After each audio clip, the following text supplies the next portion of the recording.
We thank God for this wonderful morning time. हम परमेश्वर की धन्यवाद देते हैं इस सुंदर सा दिन के लिए. We take a short break, a vacation break for our Romans, and we will have, as part of a summer series, a series on the book of Psalms. And today we're going to look at, the title of the series is Beholding God, or Cherishing God. हम Romeo की पत्री से हम देख रहे थे पिछले कई हफ्तों में, लेकिन समर की टाइम है तो सोचा वेकेशन उस टॉपिक से हम थोड़ा सा अलग होकर हम भजन संगीता से आज हम देखेंगे. Today we're going to look at Psalm 90. आज हम Psalm 90 से, भजन संगीता 90 से हम देखेंगे. I have a new translator. So uphold him in your prayers, and I think Blessed is translating for the first time, if I'm not wrong. Okay, so bear with us if if there are mistakes, but we're going to listen to God's word and His voice. It doesn't matter who speaks. ये brother ब्लेसन पहली बार कर रहा है, तो हम उसे प्रार्थना में याद रखना.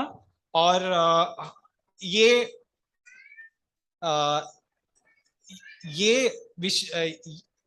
इम्पोर्टेंट नहीं है कि कौन बात बोल रहा है, क्योंकि परमेश्वर हमसे बातचीत कर रहा है. We all feel comfortable at home. हम सब घर में बहुत खुश और सुख रहते हैं. Home is what shapes us. घर पे हमारा कैरेक्टर या फिर स्वभाव बनता है.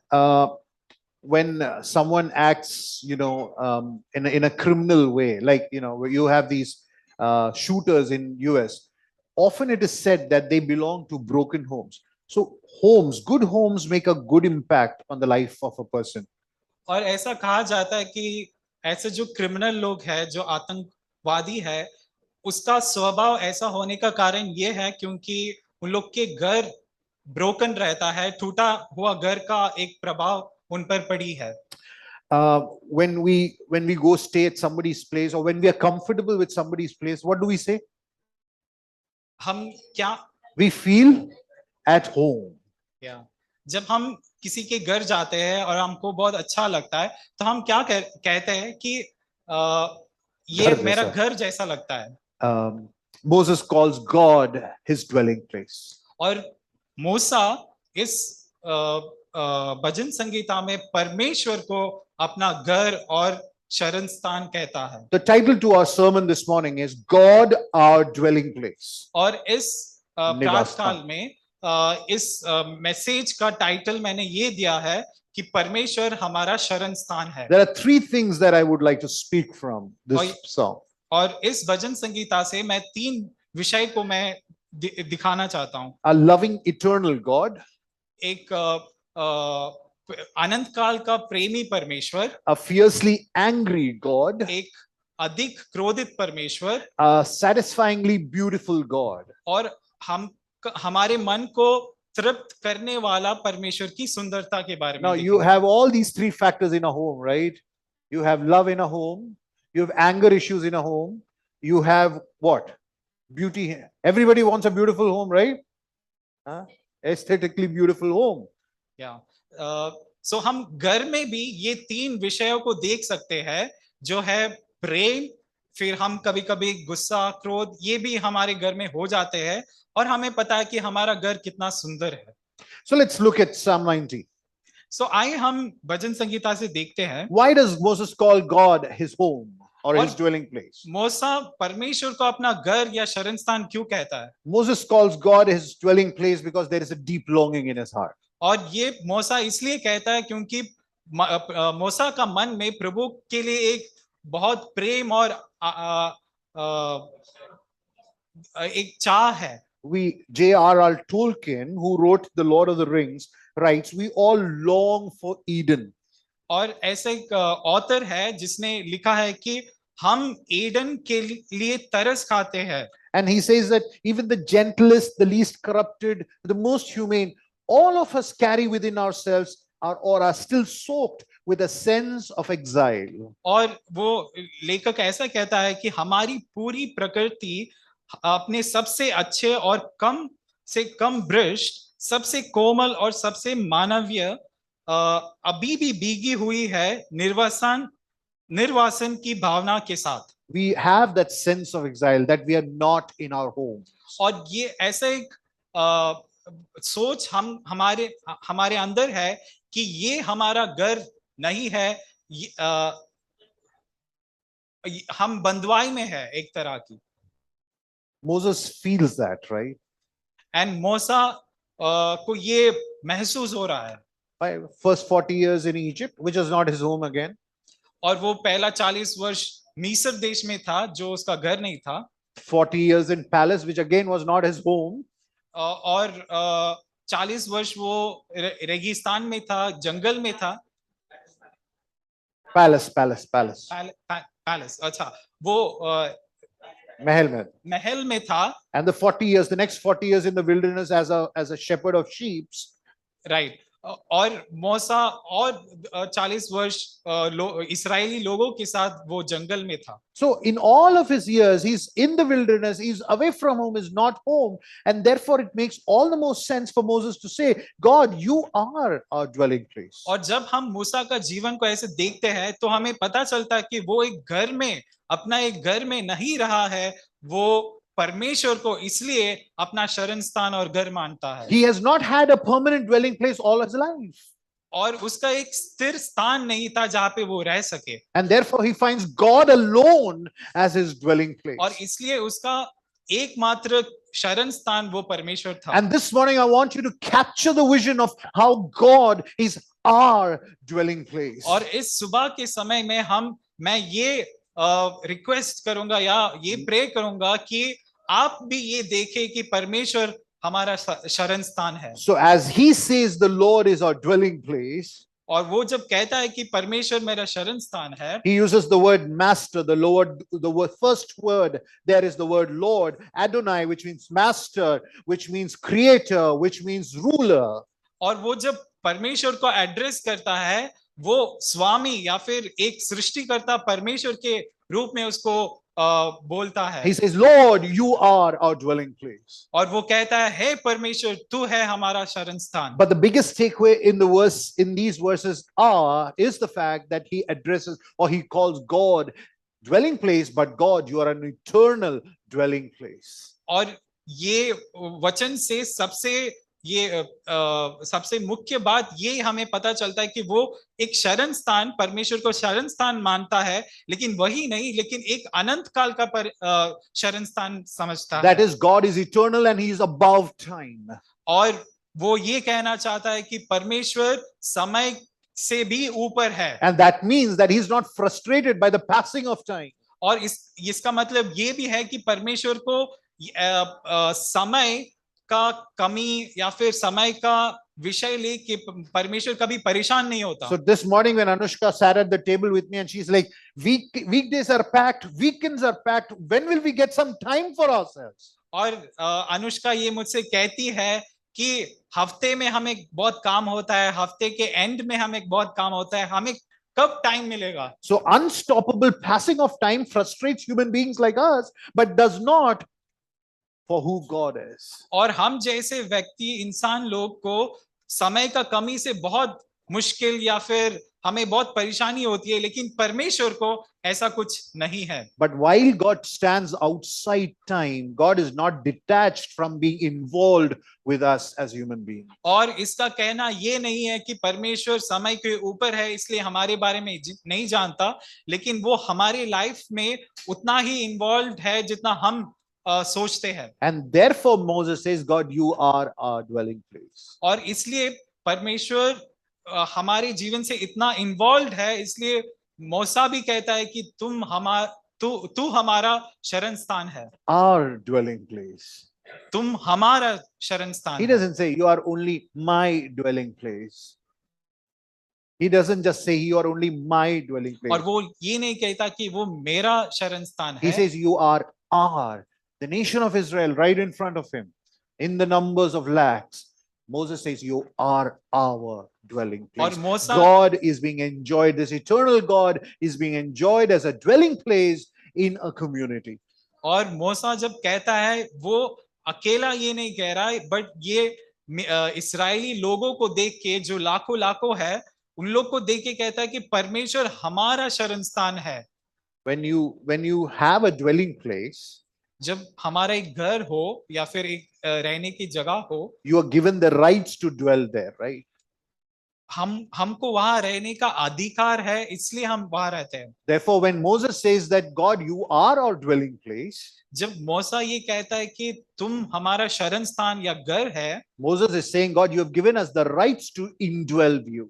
और मूसा ये कहता है इनडायरेक्टली कि परमेश्वर ने हमें अधिकार दिया है कि उसे घर बनाने का. I want you to notice the intimacy in the language used there in this verse. और इस वचन में हम परमेश्वर और मनुष्य के बीच में जो इतना क्लोजनेस या फिर घनिष्ठता है वो हम देख सकते हैं. The personal pronouns used there. वो Sarvanam. और Okay. Intimacy. Like the words like you and our. You, Lord, you and our.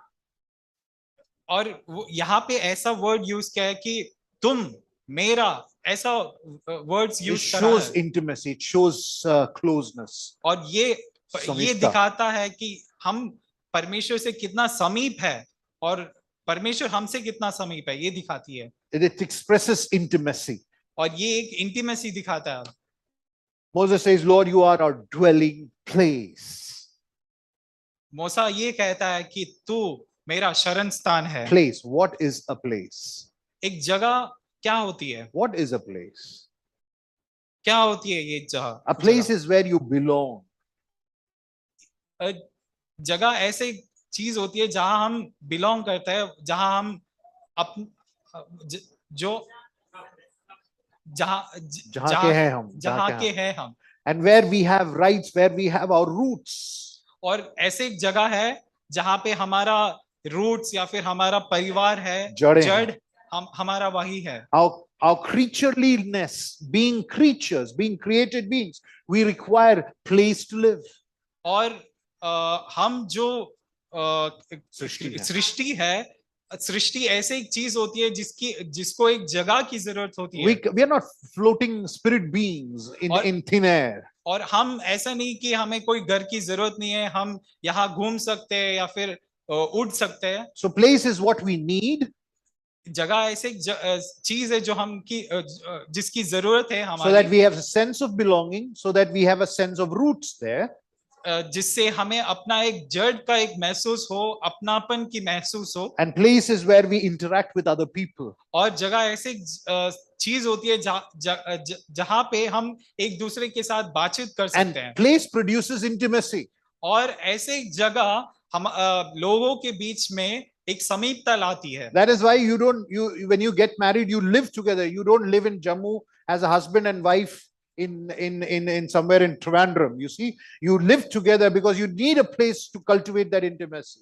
और जब किसी की शादी होती है तो दोनों लोग अलग अलग नहीं रहते, एक दूसरे से दूर नहीं रहते, एक साथ रहते हैं, क्योंकि एक साथ रहने से ही, एक जगह पे रहने से ही वो समीपता आती है. And when you lose place, और जब वो जगह खो जाती है, it causes displacement of human society.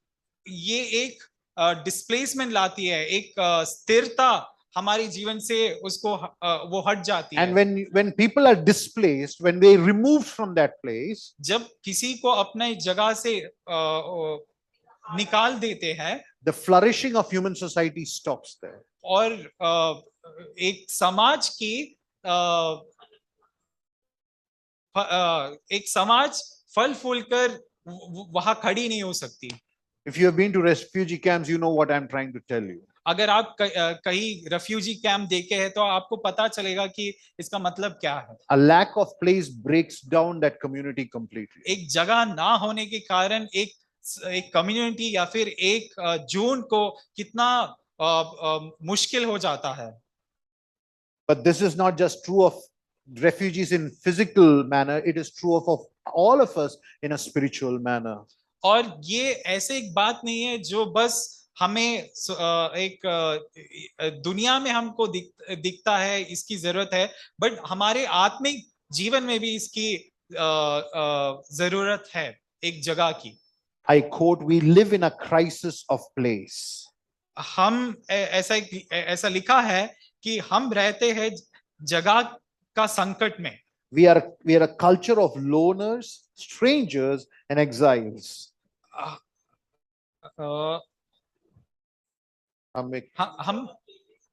हम ऐसे एक संस्कृति में रहते हैं जहां हम अकेले हैं और स्ट्रेंजर्स है, कभी हमें अनजान होते हैं ऐसा।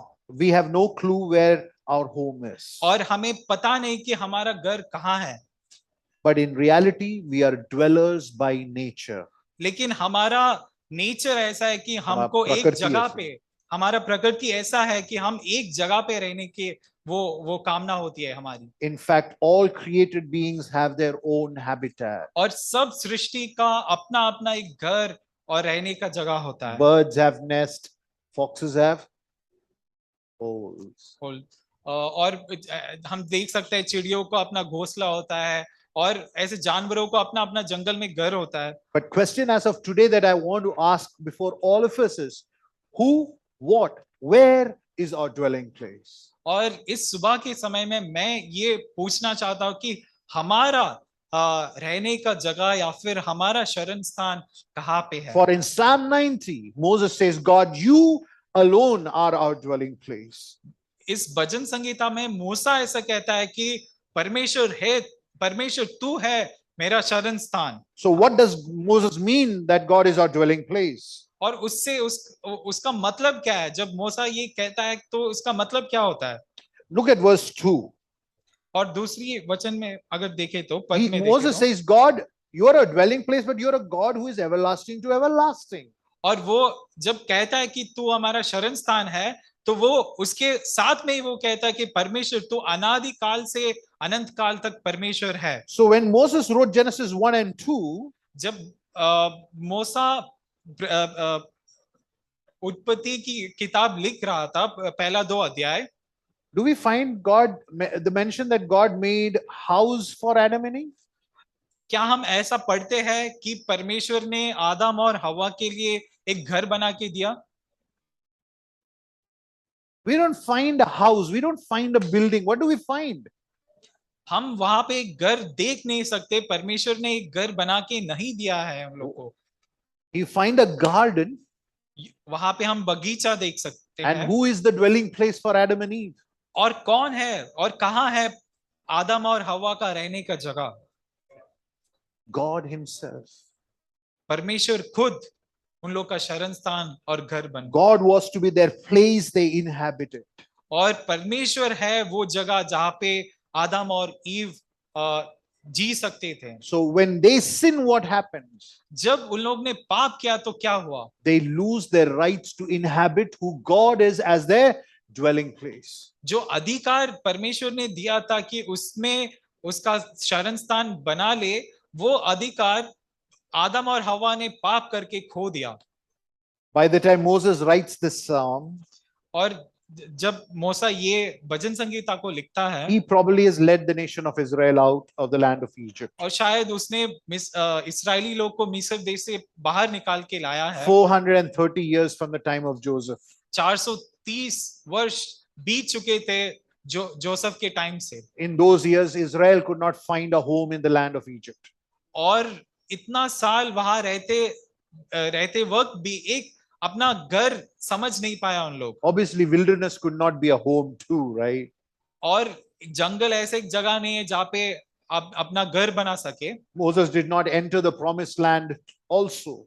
और मूसा वो प्रॉमिस जो प्रतिज्ञा की जगह है वहां पे वो जा भी नहीं पाए। So who is then the dwelling place? What is then the dwelling place for Moses? तो मूसा के लिए कौन है ये जगह जो उसको जिसको वो शरण स्थान मान सकता है? God alone. और वो परमेश्वर प्रभु ही है। And how is that Moses sees God as his dwelling place? और वो कैसा ऐसा देख सकता है, परमेश्वर को अपना शरण स्थान करके मान सकता है? How? कैसे? Observe Trinity, हम अगर त्रिएक परमेश्वर को देखें, the Father, Son, and the Holy Spirit. पिता, पुत्र और पवित्र आत्मा, They indwell each other. वो एक दूसरे में रहते हैं The Trinity is the place that they are in. और वो आपस में रहते हैं. The Father sends the Son from his dwelling, right? That is why the sending happens. और पिता, जब ऐसा लिखा है कि जब पिता अपना पुत्र को भेजा है, दिया है, इसका मतलब ये है कि वो अपने स्थान से दिया है. So from the happy land of Trinity, the Father sends the Son into the world. So वो त्रिएक परमेश्वर का वो जो घर है, वहां से प्रभु को जब भेजता है तो वो घर से भेज रहा है. So look at the nation of Israel. हम अगर इस्राएल का देश को हम देखें In तो their travel through the wilderness, वो लोग जंगल में घूम रहे you हैं. have God in front of them, you have God behind them, वो परमेश्वर उन लोग के सामने है और परमेश्वर उन लोग के पीछे भी है. as though God becomes their place of dwelling. और इससे हमें ये पता चलता है कि वो परमेश्वर उन लोगों के लिए एक शरण स्थान जैसा बन गया I था. want you to notice verse 2 carefully. और हम दूसरी वर्स को अगर हम ध्यान से देखें, Before the mountains were brought forth, और दूसरी पद में bef- पर्वतों का एस्टैब्लिश होने के पहले, or ever you had formed the earth and the world. और धरती से पहले, पर्वतों से पहले की जगह के पहले परमेश्वर था. The word brought forth there, the word brought forth is the word to give birth to. ऐसे एक वर्ड यहाँ पे है, ब्रॉड फोर्थ. इसका मतलब है कि एक चीज लेके आना.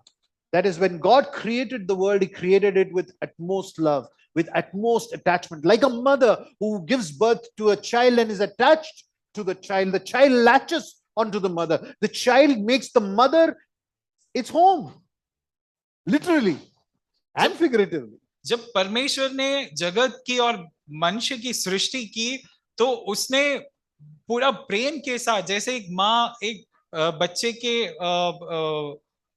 डिलीवर जब करता है, तो हमें पता है कि वो प्रेम और जैसा बच्चा माँ के लिए ऐसा तत्पर या फिर कामना जो होती है बच्चा का, वैसे ही हम देख सकते हैं सृष्टि में परमेश्वर ने कितना प्रेम से बनाया है. और हमारा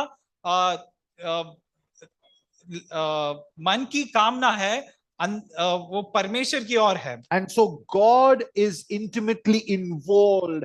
Therefore, God becomes a home to the creation itself. और जिस तरह परमेश्वर इतना समीप और सामने था सृष्टि के, इसलिए हम उसको अब घर मान सकते हैं. As one commentator says, Christianity is not about coming to God so that he can direct us to something or someone better than himself, some other thing that will make us ultimately happy. Christianity is about coming to God and making him our dwelling place. और ऐसा लिखा है कि ईसाईयत ईश्वर के पास आने के बारे में नहीं, ताकि हम उसके पास से बेहतर किसी चीज की किसी और निर्देश कर सके, कोई और चीज जो हमें अंत खुशी दे सके. We come to God because we come for him. हम परमेश्वर के पास आते हैं, परमेश्वर के लिए आते हैं. We don't come to him for a better career, for better results, for better job, for better this or a better that. We come for him. We come to him for who he is. And who is he? He is our dwelling place. और हम परमेश्वर के सामने जब आते हैं, ऐसा नहीं आते कि हमें एक अच्छा कैरियर चाहिए इसलिए हम परमेश्वर के पास आते हैं. हम परमेश्वर के पास से पैसा या फिर दौलत, ऐसे चीजों के लिए हम नहीं आते.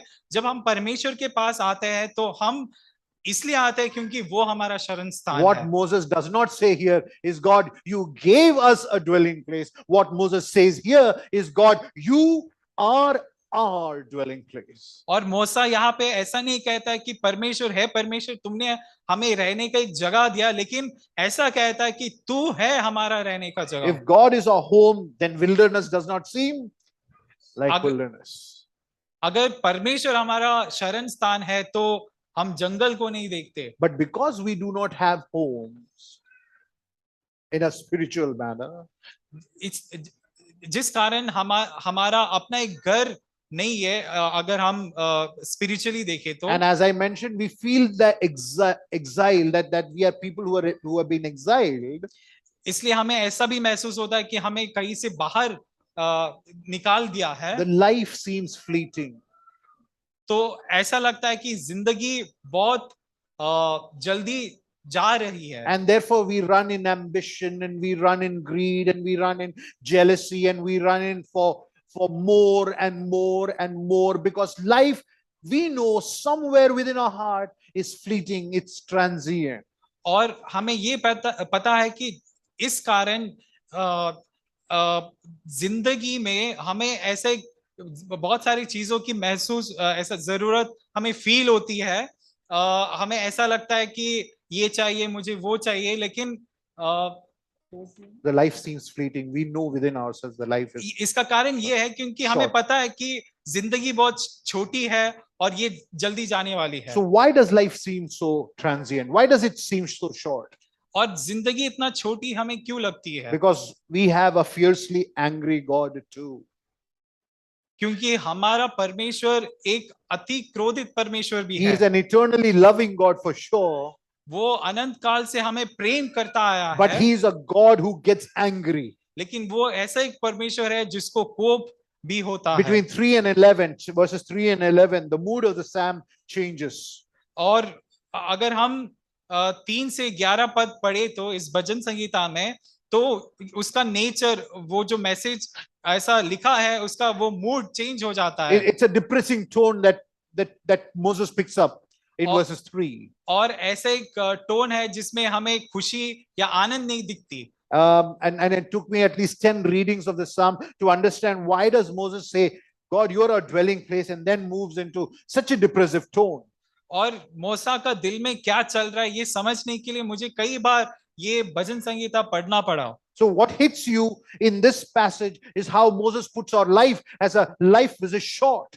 और इस भाग में 3 से 11 में हमें ये हाईलाइट हो के हमें महसूस या फिर हम देख सकते हैं कि मानव की जिंदगी, मतलब मनुष्य की जिंदगी कितनी छोटी और कितना जल्दी चली जाती है। But what should hit us more is not merely that our life is short, but our life is short because we have an angry God. और इसका ये भी है, एक एंगल है कि परमेश्वर, हमारा जिंदगी छोटा है, लेकिन इसका ये भी कारण है क्योंकि परमेश्वर हमसे क्रोधित है। Allow me to quote, we are mortal because God is angry, and God is angry because we are sinful. हमारा जिंदगी छोटा है क्योंकि परमेश्वर हमसे क्रोधित है। And God is angry because we are sinful. और परमेश्वर हमसे क्यों क्रोधित है? क्योंकि हम पाप करते हैं। Now you would wonder, why would I call you on a Sunday morning and speak to you such a depressive thing? I'm not speaking this. Moses is trying to tell us something here which is true about our own lives. और आप ये सोच रहे होंगे कि इस सुबह के समय में मैं इतना डिप्रेसिंग न्यूज या फिर मैसेज क्यों ला रहा हूं, लेकिन ये मैं नहीं कह रहा, मूसा ये यहाँ पे कह रहा है। Now read between 3 and 11. If you do a reading and if you have done an observation, you would find that between 3 and 11, you should actually find man active, God passive, but actually God is in the passive, in the active, and man is in the passive. Man is the recipient of God's anger. और अगर हम 3 से 11 जब पढ़े तो हमें जिंदगी की छोटी या फिर जिंदगी कितना छोटा है इसके बारे में हमें पता चलता है, और हमें ऐसा लगता है कि मनुष्य क्रिय है और परमेश्वर निष्क्रिय है, लेकिन सच में ये उल्टा है, परमेश्वर वो क्रिय है और मनुष्य निष्क्रिय है। So in verse 3b he says, return, O children of man. और इसलिए तीसरा पद में ऐसा लिखा है, वापस आ आदम के वंश। Return to dust is what he's trying to say.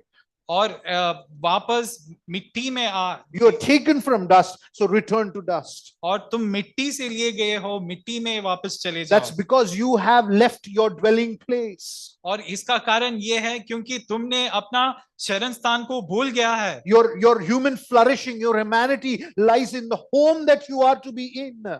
और तुम्हारा सक्सेस या फिर तुम्हारा फ्लरिश, सफलता परमेश्वर को अपना घर बनाने से आता है। But when you rebel against me in that manner, लेकिन जब तुम मेरे विरोध काम करते हो, you are nothing but dust, तुम बस मिट्टी ही हो। because you have uprooted yourself from where your roots should have been. और क्योंकि तुमने अपना जड़ को जो परमेश्वर में होना चाहिए था वो तुमने निकाल दिया है। So God has put us under wrath. और इस कारण परमेश्वर हमें अपने क्रोध के अधीन में रखा है। The mention of dust, ये जो मिट्टी की बात कही है, it's an imagery which tells us there is nothingness, there is rootlessness, there is glorylessness, and there is harmfulness. और मिट्टी का जो मेंशन किया है ये हमें ये बताती है कि इसमें हमारा कोई महिमामय चीज नहीं है हम में। You know our biggest enemy in the world today? आपको क्या ये पता है हमारा सबसे बड़ा दुश्मन कौन है?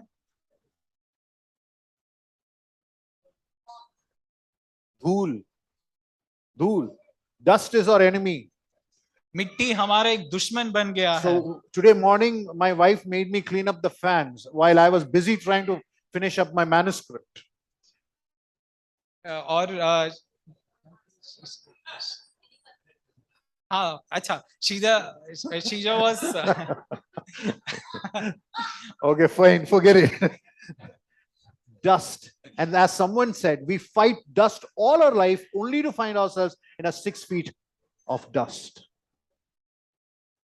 We fight dust all our life, like cleaning up the place, only to find ourselves in dust. हम मिट्टी के साथ ना हम परेशान हो जाते हैं, लेकिन हमें पता है कि हमारे जीवन के अंत में हम मिट्टी में ही चले जाते हैं। There is nothing glorious about dust, so there is nothing glorious about a sinful man who is in opposition to God. और जैसे मिट्टी में कोई महिमामय चीज नहीं है, वैसे ही हमारा मानव एक मनुष्य का जीवन में भी उसका पाप के कारण उसका महिमा रहित हो गया है और वो परमेश्वर के क्रोध के अधीन है। A sinful man is a selfish man, and a selfish man is an harmful for the creation.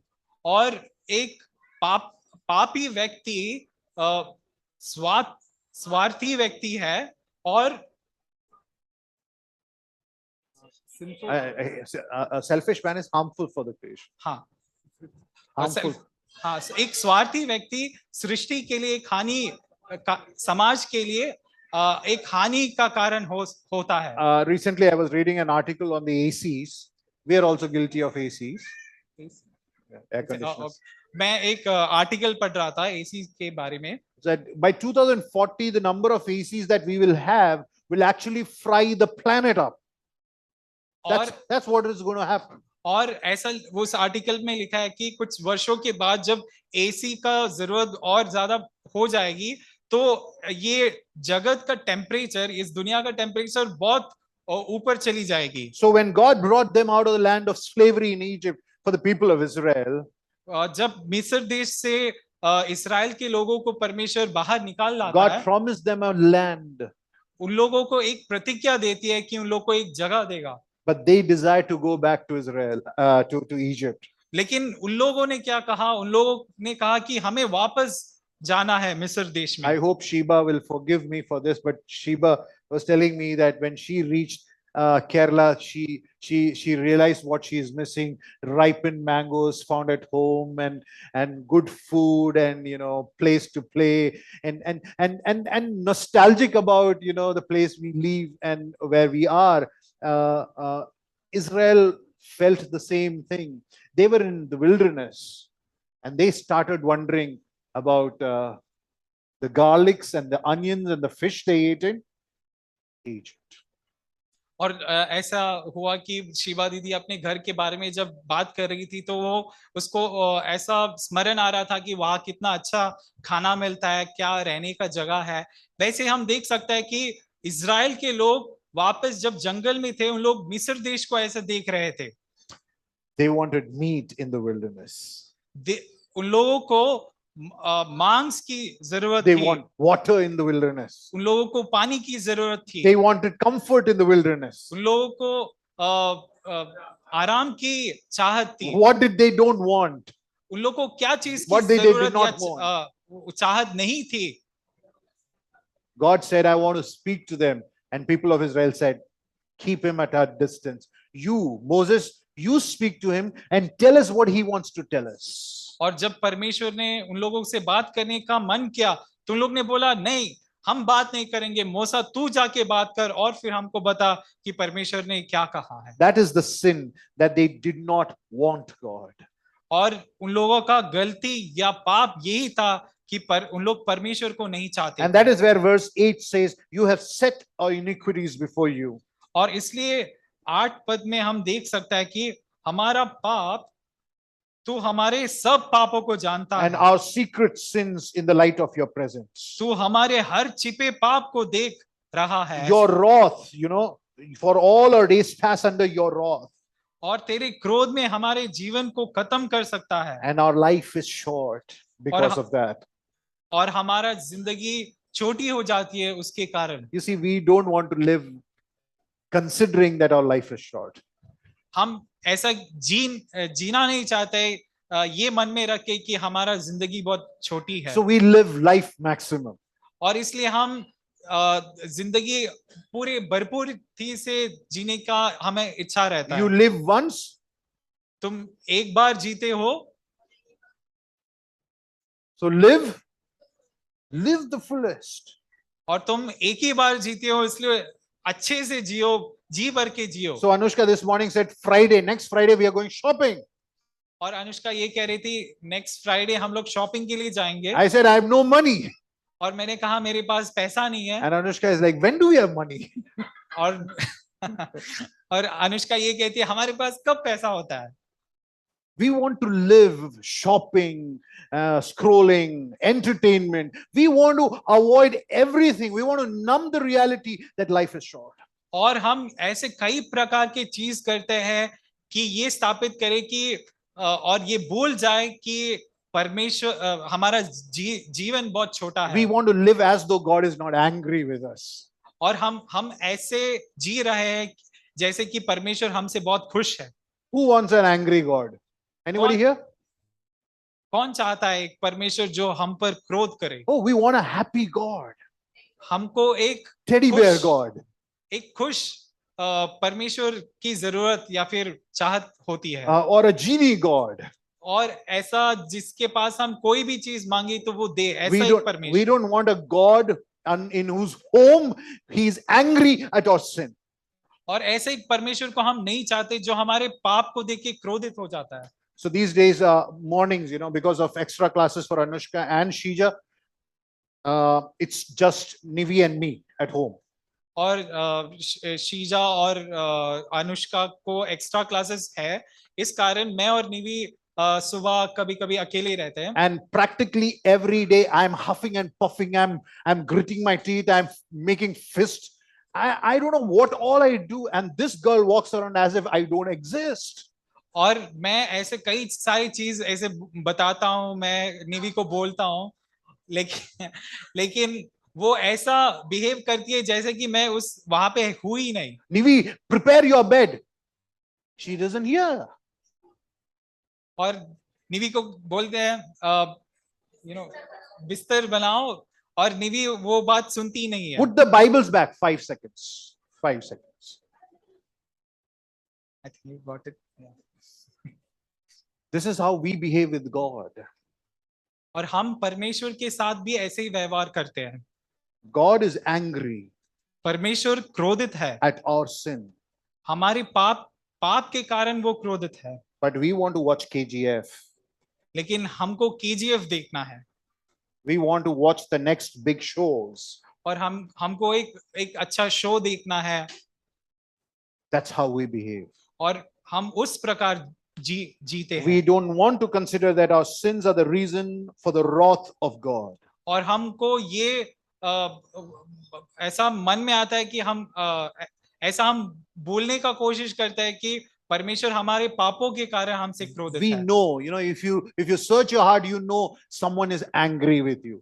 और अगर हम अपने हृदय को परखे तो हमें पता चलता है कि कोई तो हमसे क्रोधित है। Because you know that death is not fair. क्योंकि हमें पता है कि मृत्यु Fair.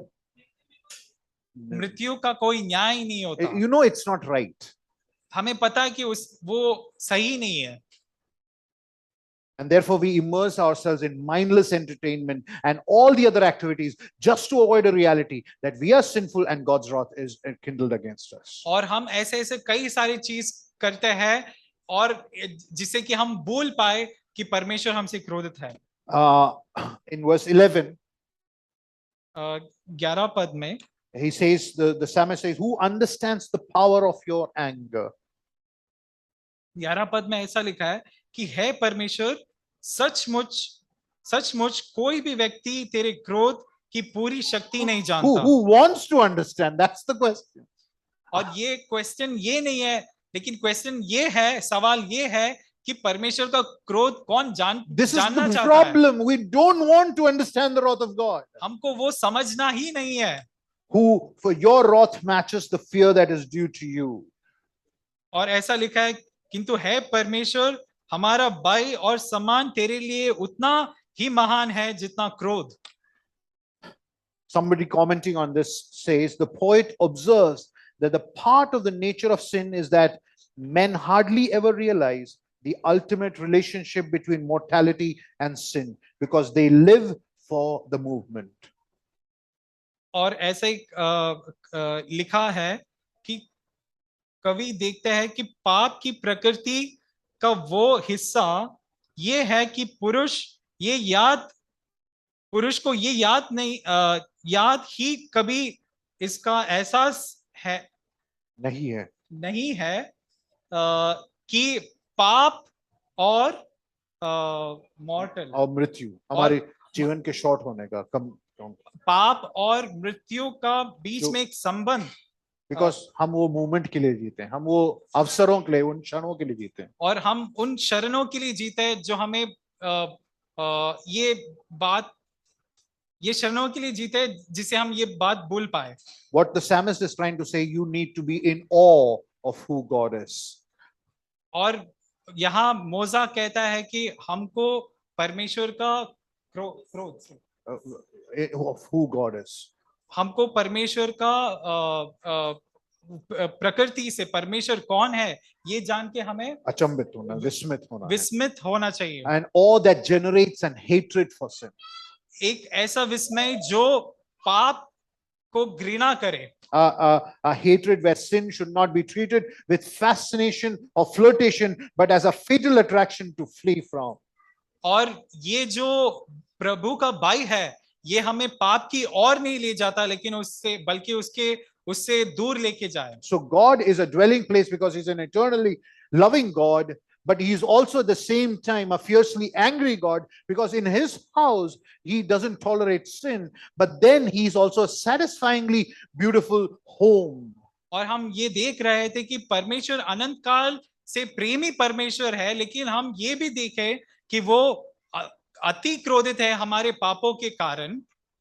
लेकिन हम अब देखेंगे कि वो एक बहुत सुंदर परमेश्वर, और परमेश्वर की सुंदरता क्या है ये भी हम देखेंगे। Between verse 12 and 17 is the third point. Satisfyingly beautiful God. और हम वर्स 12 से अगर हम देखें तो परमेश्वर का वो सुंदरता को हम देख सकते हैं जो हमारा मन को भर दे। I've been poor with maths. मैं मैथ गिनत में मैं कमजोर हूँ। Hence I don't sit well with maths and numbers. और इसलिए मैं नंबर्स के साथ ऐसा मेरा अच्छा नहीं बैठता। So when God is saying count your days or teach us to count our days, और जब परमेश्वर कहता है कि तुम अपना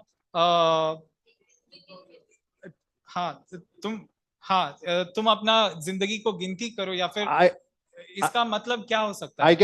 I can barely remember the year of graduation. I'm wondering how will I count my days. और मुझे तो ग्रेजुएशन का तारीख भी मुझे याद नहीं है, ये कैसा हो सकता है? So what does God say? What is Moses praying here? और मूसा यहाँ पे क्या कहना चाह रहा है? Moses is saying that the eternity of God is in contrast to the brevity of man's life. और परमेश्वर का अनंत काल का जो उसका प्रकृति है वो मनुष्य से अलग है, क्योंकि मनुष्य का जिंदगी बहुत छोटा है। But that's not to make us anxious. और ये हमें ऐसा नहीं कि ये हमें बहुत एंग्शियस दे या फिर हमको परेशान करे, But it is to comfort our aching soul. और ये ऐसे एक बात होना चाहिए कि परमेश्वर अनंत काल का परमेश्वर है, और ये हमारा जीवन में एक सांत्वना देना चाहिए। Almost 6 verbs are used: teach us, return to us, satisfy us, make us rejoice, have favor on us, establish our work. 6 verbs are used by Moses in this 12 to 17. और यहाँ पे अगर हम देखें तो 12 से अगर हम देखें तो यहाँ पे बहुत सारा क्रिया के बारे में लिखा है, हमको पढ़ा, हमको समझ दे, ऐसा ऐसा लिखा है। I don't have time to explain all of that today. और इतना समय नहीं है कि इसके बारे में हम गहराई में देखें। But let me make a few observations and then leave you with that. लेकिन हम कुछ ऐसे बातों को देखेंगे जिससे हमें कुछ सीख मिले। Verse 12, he says, teach us, O Lord, and turn to us. और 12 पद में ऐसा लिखा है, तू हमको सीख दे कि हम सचमुच में ये जाने कि हमारा जीवन कितना छोटा है। And turn to us in verse 13. और 13th वर्स में ऐसा लिखा है, तू मेरे पास लौट आ। He's talking about, when you go down to verse 14, satisfy us, O Lord. और यहाँ पे 14 में ऐसा लिखा है कि तू हमको परिपूर्ण कर। And verse 17 says, Lord, let your favor be on us. और ऐसा 17th वर्स में ऐसा लिखा है कि हे प्रभु हम पर कृपालु हो। What is he praying for? तो मूसा यहाँ क्या प्रार्थना करती है? Moses is praying, Lord, satisfy our hearts. मूसा ऐसा कहता है कि तू हमको परिपूर्ण कर। Satisfy our hearts with your beauty. हमारा दिल को अपना सुंदरता से परिपूर्ण कर। God is beautiful. परमेश्वर बहुत सुंदर है। And the thumb rule for beauty is that beauty should be noticed, and you should feel the attraction, and you should feel the need to gaze at beauty. और सुंदरता ऐसी चीज होती है, उसका एक रूल होता है कि जब वो अगर वो है तो हमारा नजर उस पे पड़ती है और हमारा ध्यान भी उसके तरफ हो जाता है। But if you don't find God beautiful, all that you're left with is ugliness inside you and around you. If we don't find God beautiful, we're only left with ugliness inside us and around us. अगर हम परमेश्वर में वो सुंदरता हम नहीं देखते तो हम अपने अगलीनेस या फिर हमारा कुरूपता, हमारा अपना कुरूपता हमको दिखाई देती है। So when Moses says, Lord, teach us to number our days, he's not talking about making a profit and loss statement here. और यहाँ पे जब मूसा कहता है कि तू हमको सीख दे कि हम ऐसा समझ पाए कि हमारा जिंदगी इतना छोटा है, it's not like a profit and loss statement. और ऐसा नहीं है कि इसमें प्रॉफिट लॉस का एक स्टेटमेंट जैसा है। Moses is not saying that get up every morning and see what you can do best. That's not what Moses, and maximize your profit or your ability to think. That's not what Moses is saying. Moses is saying, Lord, satisfy us. Help us to learn to be satisfied in who you are. और मूसा ऐसा नहीं कहता कि तुम्हारा जिंदगी छोटा है, ये समझ इसलिए तुम्हें चाहिए कि तुम अच्छा से काम कर पाओ, ऐसा तुम और भी कमा सको, इस कारण नहीं लिखा है, लेकिन इसलिए लिखा है ताकि हम परमेश्वर में हम उसकी सुंदरता से हम परिपूर्ण हो। So he says, satisfy us with your steadfast love, verse 14, and in verse 17, let the favor, that word favor, if you have your Bibles, there would be a small note on it. It says the word beauty. Let your beauty be on us. और अगर हम 14 आयत में देखें तो हम ऐसा लिखा है कि प्रेम से परिपूर्ण कर, अपने प्रेम से परिपूर्ण कर। लेकिन अगर हम 17 पद में अगर देखें तो जहां पे वो जो वर्ड फेवर लिखा है वो सुंदरता के साथ उसका एक संबंध है। So two words, love in verse 14, satisfy us with love, and verse 17, satisfy us with your beauty. और ऐसा है 14 में हम देख सकता है कि तू अपने प्रेम से हमको परिपूर्ण कर, और 17 में हम देख सकते हैं कि ऐसा लिखा है कि तू अपना सुंदरता से हमको परिपूर्ण कर। In God you have the ultimate eternal beauty. हम परमेश्वर में ऐसे एक अनंत काल का भलाई और सुंदरता हम देख सकते हैं। Edwards would see God as beautiful. और एडवर्ड जो परमेश्वर का दास है वो कहता है परमेश्वर बहुत सुंदर है। As a moral perfection. उसको नैतिक सिद्धता, नैतिक सिद्धता, परमेश्वर का एक नैतिक सिद्धता है। I mean, perfection is what beauty is all about. और सुंदरता का यही कारण है क्योंकि वो परिपूर्ण है, वो कंप्लीट है। When you say something is beauty, you're saying that it is in its fullness. It completes it. और जब हम किसी चीज को अगर हम बहुत सुंदर मानते हैं तो इसका कारण ये है कि वो कंप्लीट है, वो परिपूर्ण है, परिपूर्ण, सिद्ध वो है. सिद्ध है। That is why diamonds are cut and then shaped in a manner where they look beautiful. और हम डायमंड के बारे में भी जानते हैं कि उसको बहुत बार कट करके शेप करके उसको रखता है क्योंकि तभी उसका वो सुंदरता को देख सकते हैं। So when we behold the breathtaking beauty of his perfection, that is his holiness and righteousness and his love and mercy, that is when you start seeing your soul being enthralled or having pleasure in who God is. और जब हम परमेश्वर की बहुत सारे ऐसा quality हम देखते हैं, जैसे उसके प्रेम, अनंत काल का प्रेम, उसकी दया, उसकी भलाई को हम देखते हैं, तब हमको परमेश्वर की सुंदरता का महसूस होता है। So for Moses, God is not an useful agency, but for Moses, God is his ultimate beautiful God, his dwelling place. और एक मूसा के लिए परमेश्वर ऐसा एक चीज नहीं है जिससे उसका काम हो जाए या फिर उसको एक लाभ हो, लेकिन परमेश्वर मूसा के लिए परमेश्वर उसका एक सृष्टिकर्ता परमेश्वर है, उसका एक स्वामी है। So would you turn with me to Psalm 27 verse 4? आइए हम भजन संगीता 27 को देखें, Verse 4. उसका चौथी आयत। What does psalmist say here? I have asked one thing of the Lord, and it is what I desire. What? To dwell in the house of the Lord all the days of my life, and do what? And do what? Gazing on the beauty of the Lord. और हम यहाँ देख सकते हैं कि ऐसा लिखा है कि है मैंने यहोवा से एक बात मांगी है, और वो एक बात क्या है? हम देख सकते हैं कि यहोवा की शोभा को हम देखते रहे, निहारते रहे। I once went to this waterfall in Kerala. मैं एक बार एक वाटरफॉल देखने गया था And केरला में, I stood underneath the falls. और मैं उसके नीचे खड़ा था। And as I stood, I just enjoyed the falls. और वो नजारा देख के मुझे बहुत खुशी हो रही थी, Mesmerizing. और मुझे बहुत आश्चर्य जैसा लग रहा था। It arrested my attention. और उस पर मेरा पूरा ध्यान चला गया। And at that moment, I felt that sudden rush of joy in me. उस टाइम पे मुझे अपने दिल में बहुत खुशी महसूस हुई। A sense of satisfaction. ऐसा लगा कि मुझे बहुत खुशी हो रही है, A मैं तृप्त हूँ। sense of fullness. एक ऐसा फीलिंग आया कि मैं पूरा हूँ। A sense of wanting to be one with that beauty. एक चाहत आई जिसमें ऐसे एक चाहत आई जिससे मैं उसके साथ एक हो जाऊं। We need beauty to be satisfied. हमको सुंदरता तृप्ति देनी चाहिए। To settle our restlessness, we need God in his beauty. और हमारा जिंदगी में जो भी अनसेटल या फिर हमको उत्तर पुत्तर होता है, हाँ, उससे परमेश्वर ही हमको उससे खुशी दे सकती है। Because it is beauty that gives meaning to life.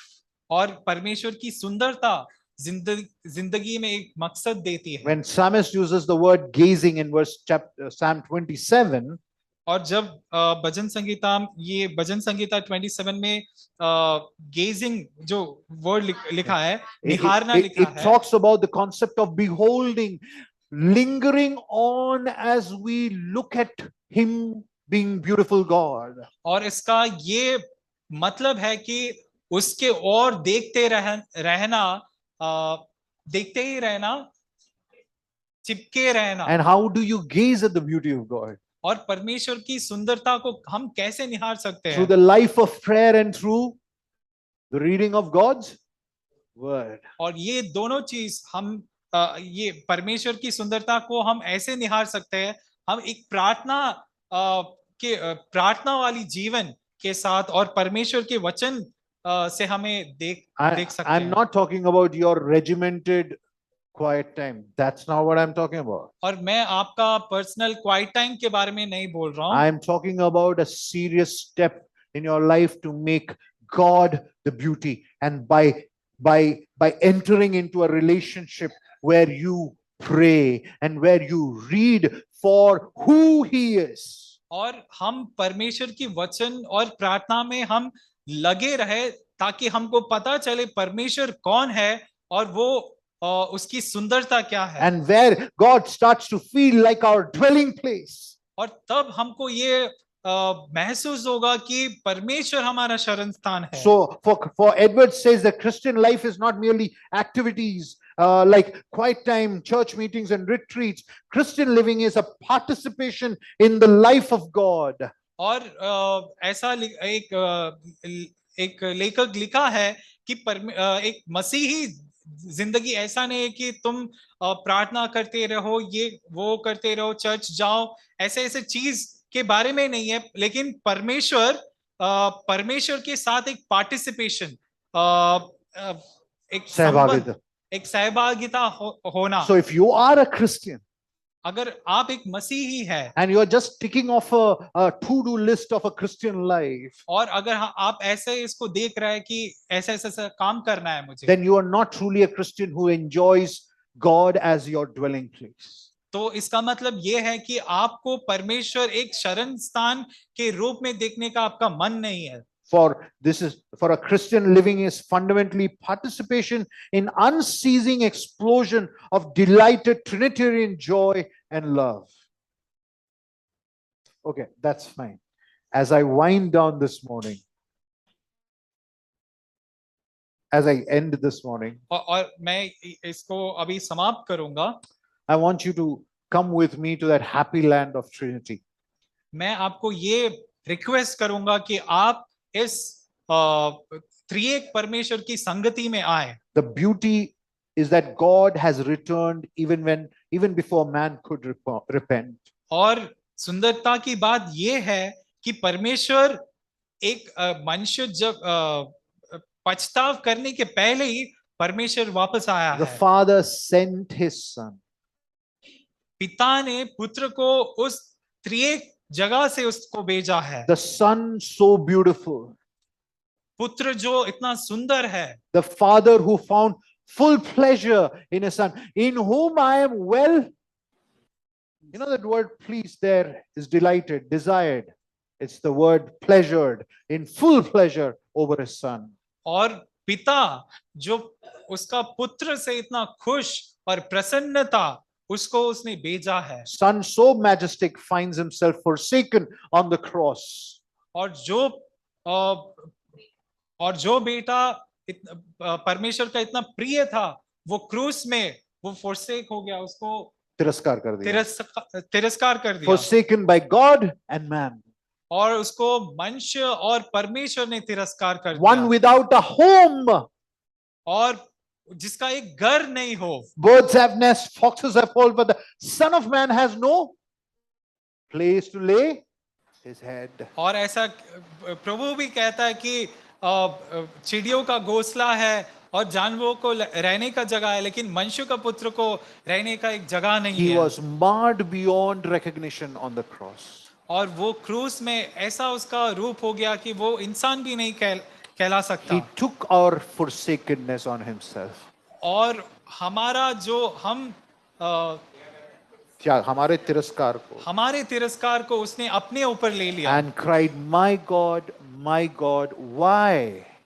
why have you forsaken me?